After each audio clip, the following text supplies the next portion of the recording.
If we were all good and we were all perfect, we wouldn't have needed Jesus.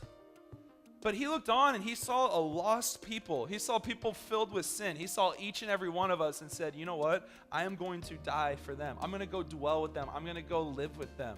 There's no sin too bad. There's no sin too great to keep you from him. He came to live with us. He came to die for us. But Jesus says, my kingdom is not of this world. I have a heavenly kingdom. And the heavenly kingdom is based on love, based on sacrifice, humility, righteousness. It's so much better.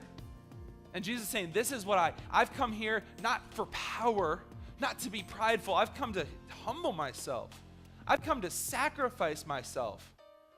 I don't have this kingdom for my people to die for me. I have this kingdom where I'm going to die for my people, where I'm going to love them. This is the kingdom he came to have. You know, too often we feel like our government, like the place that we live, is responsible for society.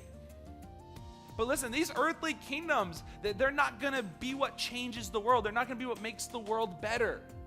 You see, too often we think, you know what, if we would just make these laws, and if we would just make these rules, and if my school would allow this, and would allow this, and would allow this, oh, it'd be a much better place.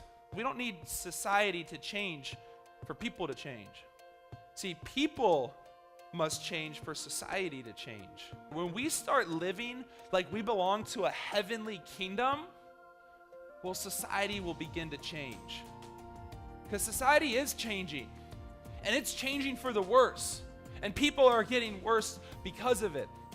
But if we start living like citizens of heaven, if we start living like we belong to a heavenly kingdom, you're going to see that society begins to change based on how we live, based on what we do. And Jesus is saying, this kingdom that I have, it's a heavenly kingdom. You don't have to worry about me, Pilate. It's a heavenly kingdom. And we need to start living like we belong. We need to decide, we need to choose to live like we belong to this heavenly kingdom.